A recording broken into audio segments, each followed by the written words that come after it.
Hi everyone, আমি রিয়া। আপনাদের সবাইকে রিয়াস বং কিচেনে স্বাগত। আশা করছি আপনারা সবাই ভালো আছেন। ভিডিওটা আমি জন্মাষ্টমীর দিনই বানিয়েছিলাম। কিছু প্রবলেমের জন্য ভিডিওটা আপলোড করতে একটু দেরি হয়ে গেল। নিজের হাতে ভোগ বানিয়ে সেদিন গোপু সোনার জন্মদিন পালন করেছিলাম। আজ আমি তারই একটা রেসিপি আপনাদের সাথে শেয়ার করছি। কি করে নরম তুলতুলে সুস্বাদু তালের বড়া বাড়িতে বানাবেন সেটাই আজকে আমি আপনাদের দেখাবো। এগুলো এতটাই সুস্বাদু হয় যে চোখের নিমেষে বাড়ির সবাই বাটি পরিষ্কার করে ফেলবে। তাহলে চলুন রান্নাটা শুরু করি। তালটা আমি ভালো করে খোলা ছাড়িয়ে তার পালটা বের করে নিয়েছি। এবার প্রথমে কড়াইয়ে তালের পালটা নিয়ে ভালো করে জাল দিচ্ছি।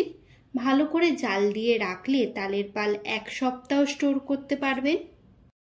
একটা বাটিতে 1 কাপ সুজি গরম জলে 20 মিনিটের জন্য ভিজিয়ে রাখছি। অন্যদিকে একটা বড় বাটিতে তালের পালটা নিয়ে 1 বাটি ময়দা, ভিজিয়ে রাখা সুজি, হাফ বাটি নারকেল কুড়ো, হাফ বাটি চিনি, 1 চা চামচ খাবার সোডা, হাফ চামচ নুন দিয়ে ভালো করে মাখবো। নারকেলের কোড়া দিলে তালের বড়ার টেস্ট দ্বিগুণ বাড়িয়ে দেয়। আমি এখানে হাত দিয়েই ভালো করে মেখেছি। তালের বড়ায় 1 চা চামচ মৌরি দিয়ে আবারও ভালো করে মাখবো। মাখাটা ভালো হলে তবেই বড়াগুলো নরম তুলতুল করবে। কড়াইয়ে তেল গরম হয়ে গেছে। এক এক করে বড়াগুলো তেলে ছেড়ে দিচ্ছি।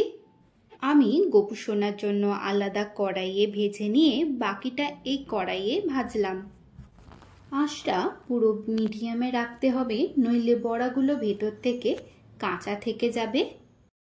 যেগুলো লাল লাল হয়ে গেছে সেগুলো আমি তুলে নিচ্ছি। দেখুন কি সুন্দর বড়াগুলো ফুলে গেছে। সুজি থাকার জন্য এগুলো যেমন নরম তুলতুলে হবে তেমন মুচমুচেও হবে। সবকটা ভালো করে ভাজা হয়ে গেছে, তাই আমি এক এক করে সবকটা তুলে নিচ্ছি।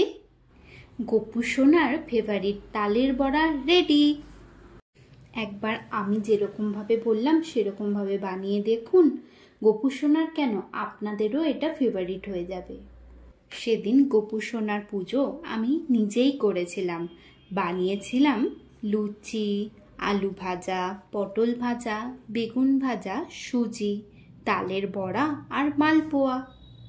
আমি নিজের হাতে গোপু সোনাকে খাইয়ে দোল দিয়ে দিনটা শেষ করেছি।